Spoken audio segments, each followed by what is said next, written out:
Avril 2026 s'annonce comme l'un des mois les plus dangereux de ces dernières années sur plusieurs continents à la fois.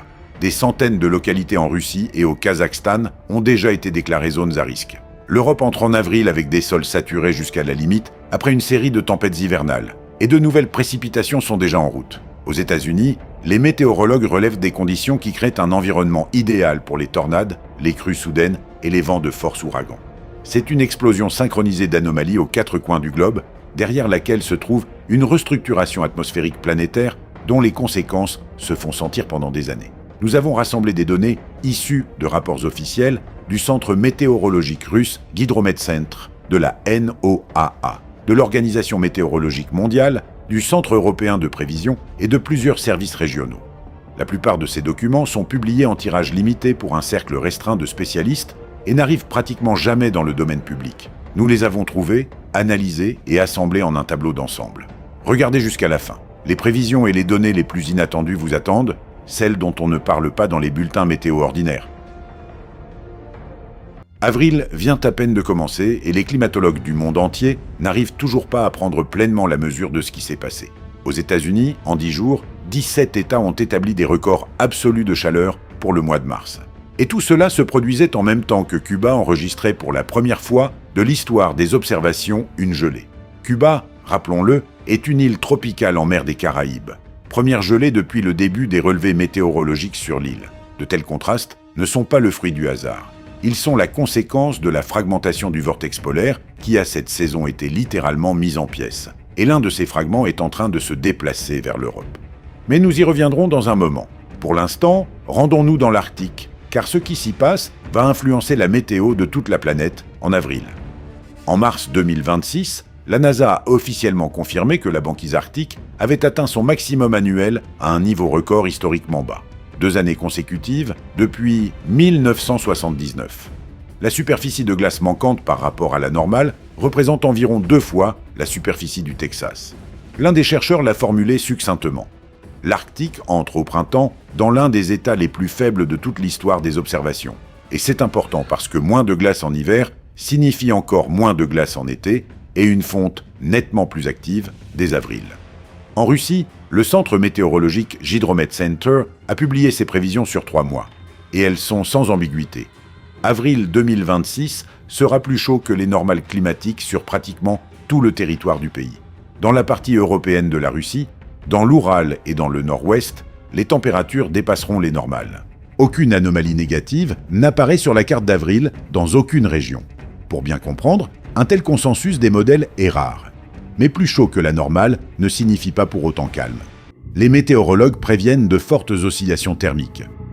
Au début du mois d'avril, à Moscou et en région moscovite, les températures diurnes se situeront entre plus 8 et plus 10 degrés. Après le 15, une brusque remontée jusqu'à plus 14 ou 17 degrés est prévue, soit 4 à 5 degrés au-dessus des normales saisonnières. Mais la nuit, des gelées tardives sont attendues. Certains météorologues russes décrivent l'avril 2026 comme un phénomène sans équivalent depuis 1896. Il ne s'agit pas simplement de chaleur, mais de puissants fronts atmosphériques, jusqu'ici inaccoutumés pour le mois d'avril. Dans certaines régions, des rafales de vent atteignant 40 mètres par seconde sont attendues. Pour référence, c'est déjà la frontière entre tempête et ouragan sur l'échelle de Beaufort. Et voici le premier retournement inattendu. Un avril chaud semblerait devoir annoncer une fonte tranquille et une arrivée progressive du printemps. Mais c'est précisément ce réchauffement rapide, combiné à un sol gelé jusqu'à 200 cm de profondeur, qui crée en Russie et au Kazakhstan l'un des principaux risques d'avril, les crues. Et l'ampleur de cette menace est bien plus sérieuse qu'il n'y paraît au premier abord. Le Kazakhstan est un pays que la plupart des gens n'associent pas aux catastrophes naturelles, et c'est une erreur. Chaque printemps, le même scénario se répète. La neige fond, les rivières débordent, des milliers de maisons sont submergées. Mais en avril 2026, les choses évoluent selon un scénario plus dangereux qu'à l'ordinaire. Le ministère des situations d'urgence du Kazakhstan et Kazhydromet ont déjà identifié 4 zones à haut risque. 8 autres régions se trouvent en zone de risque moyen. Les crues au Kazakhstan progressent d'ouest en est. Au Kazakhstan, les autorités se veulent rassurantes. Il y a moins de neige cette année qu'en 2024, qui avait été catastrophique.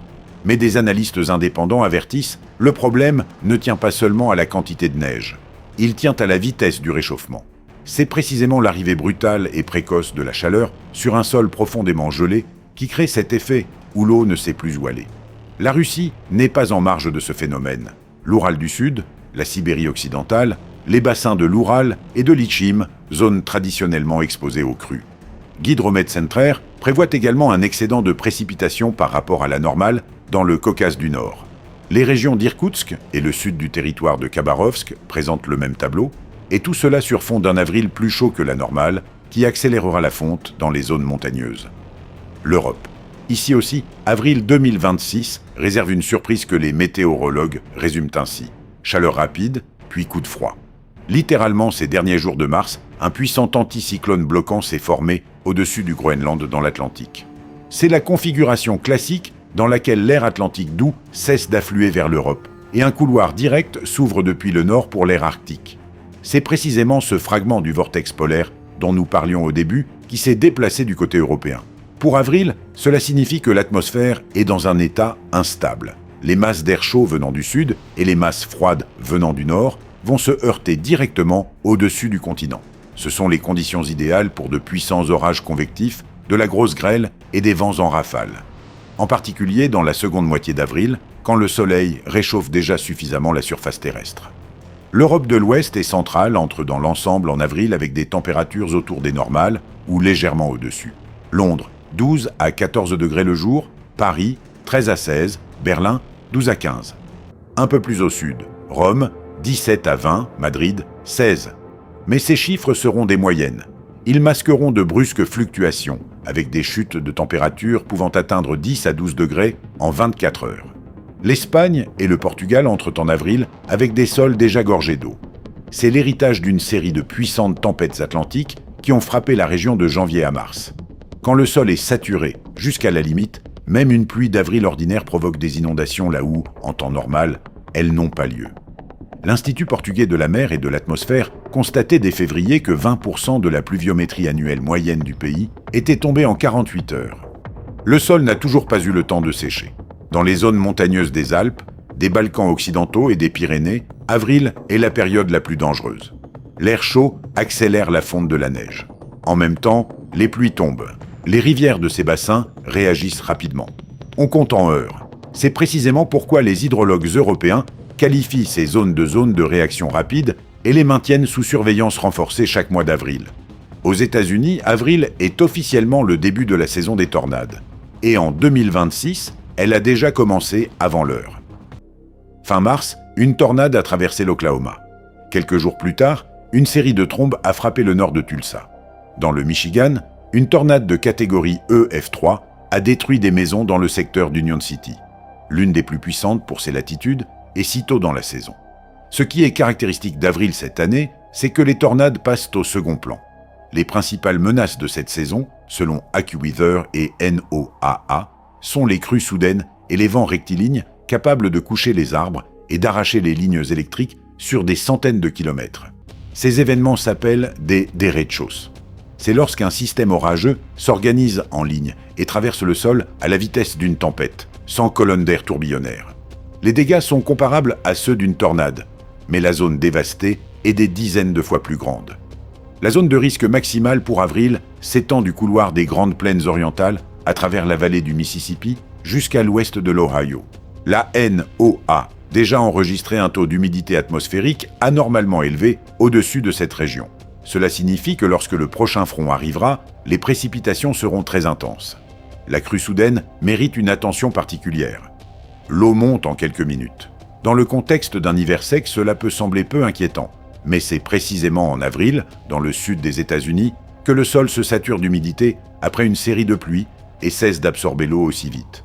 En ce qui concerne les températures pour avril, la NOAA dressait un tableau très clair. Pratiquement tout le territoire continental des États-Unis sera au-dessus des normales. Et encore un fait, qu'il convient de garder à l'esprit en ce moment. La saison des ouragans dans l'Atlantique commence officiellement le 1er juin, mais l'agence AccuWeather a déjà publié ses premières prévisions. On attend entre 11 et 16 tempêtes nommées. Parmi elles, 4 à 7 ouragans, dont 2 à 4 de catégorie 3 et au-delà. La zone de risque élevé d'impact direct, le littoral nord-est du golfe du Mexique, Un détail important, la température de l'eau dans l'Atlantique reste anormalement élevée, ce qui crée des conditions propices à une intensification rapide des tempêtes lorsqu'un ouragan monte de plusieurs catégories en 12 à 24 heures. L'Amérique du Sud est une région qui, dans le contexte des prévisions d'avril, reste injustement dans l'ombre. La NOAA, dans ses prévisions mondiales sur les risques, l'indique clairement.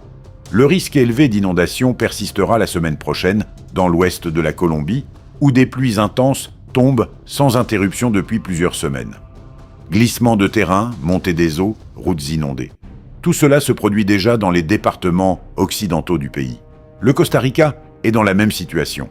Un risque élevé d'inondation et de glissement de terrain est prévu pour tout le mois d'avril. La partie occidentale de l'océan Pacifique, les Philippines, Taïwan et le Japon entrent dans les prémices de la saison active des typhons.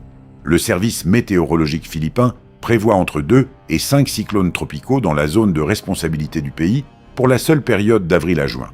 Le typhon Nocten, qui était passé en janvier, a déjà montré ce qu'il faut attendre. Près de 833 000 sinistrés, glissements de terrain, inondations, infrastructures détruites.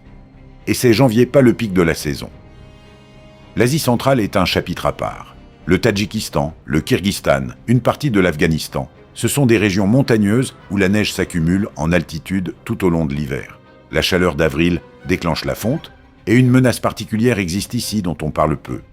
Les crues torrentielles issues des lacs glaciaires. Lorsqu'un glacier fond par en dessous, l'eau s'accumule dans une poche naturelle de glace. Puis, cette paroi cède, et une vague d'eau et de boue dévale le canyon. Vitesse, des dizaines de mètres par seconde. Délai d'alerte. Quelques minutes seulement. Et voilà que nous en arrivons à ce qui se cache derrière tous ces événements. La restructuration atmosphérique planétaire qui se déroule en ce moment et qui déterminera la météo non seulement en avril, mais au-delà. Commençons par ce qui se passe dans le Pacifique. La Niña, ce phénomène qui refroidit la partie centrale du Pacifique et influence ainsi la météo dans le monde entier, prend officiellement fin. Depuis février 2026, des eaux chaudes ont commencé à s'accumuler sous la surface. C'est le signe avant-coureur classique d'El Niño. Selon les prévisions de la NOAA, un scénario sur 3 suppose qu'il s'agira d'un événement fort et une partie des modèles évoque la possibilité d'un super El Niño. Un phénomène qui survient tous les 10 à 15 ans et dont les conséquences sont incomparablement plus importantes qu'un épisode ordinaire. Voici des faits tirés de l'histoire. Le Super El Niño de 1997 et 1998 a provoqué des inondations catastrophiques en Amérique du Sud, une sécheresse dévastatrice en Australie et en Indonésie, des incendies de tourbières à Bornéo qui ont enveloppé une quinzaine de pays d'Asie du Sud-Est d'un smog épais. Ce même épisode a temporairement freiné l'activité des ouragans dans l'Atlantique, mais a propulsé la saison Pacifique à des niveaux records. Aujourd'hui, les modèles affichent des anomalies comparables à celles de cette période, mais sur fond d'un climat de base déjà bien plus chaud. Pour la Russie et l'Europe, El Niño agit de manière indirecte via la restructuration des courants de jet. En simplifiant, la trajectoire selon laquelle les cyclones atlantiques se déplacent vers l'est est modifiée. Certaines régions reçoivent plus de précipitations, d'autres moins. Les étés qui suivent un fort El Niño en Europe ont historiquement été instables, marqués par de forts contrastes entre périodes chaudes et froides et une activité orageuse accrue. Mais ce qui est le plus important en ce moment, c'est autre chose. Le passage de la Niña à une phase neutre est en lui-même déjà source d'instabilité. L'atmosphère cherche, en quelque sorte, un nouvel équilibre. C'est précisément dans ces périodes de transition que la fréquence d'événements extrêmes inattendus augmente. Refroidissement soudain après de la chaleur, trajectoires atypiques de cyclones, précipitations anormales là où on ne les attendait pas. Ajoutez à cela un autre facteur que les scientifiques nomment de différentes façons, mais dont l'essence est la même. En 2025, l'océan mondial a absorbé une quantité record de chaleur pour la 5e année consécutive. Toute cette chaleur est stockée dans l'eau et elle n'est allée nulle part. Elle alimente les tempêtes, intensifie les ouragans, fait monter le niveau de la mer par dilatation thermique de l'eau. C'est pourquoi les prévisions pour avril 2026 ne se résument pas à « il fera plus chaud que d'habitude ». C'est le signal que le système est sous pression. Chaque événement extrême d'avril se produit sur un fond devenu nettement plus chaud qu'il ne l'était il y a 20 à 30 ans. Que cela signifie-t-il concrètement pour avril, région par région? En Russie, météo chaude et instable, avec des gelées tardives. Risque de crue dans le Caucase du Nord, dans la région d'Irkoutsk et dans le territoire de Khabarovsk. Vents anormaux jusqu'à 40 mètres par seconde dans certaines régions. Au Kazakhstan, Avril est le mois le plus dangereux de la saison des crues. 272 localités en zone de risque. Le pic dans le Kazakhstan oriental est attendu vers la fin du mois. En Europe, orages convectifs et risque de grosses grêles dans la seconde moitié d'avril. Poursuite des risques d'inondation dans la péninsule ibérique et dans les Alpes, gelée tardive dans les régions de l'Est après la chaleur anormale. Aux États-Unis, saison orageuse active dans la vallée du Mississippi, risque de crue soudaine. Avril anormalement sec et chaud à l'ouest, avec des conséquences pour l'approvisionnement en eau. En Australie et en Asie du Sud-Est, fin de la saison des cyclones, poursuite des inondations dans le nord de l'Australie, début de la phase active de la saison des typhons aux Philippines. C'est tout pour aujourd'hui. Si cette vidéo vous a été utile, n'oubliez pas de mettre un like et rendez-vous sur notre chaîne YouTube où vous trouverez d'autres vidéos sur les menaces naturelles et les cataclysmes.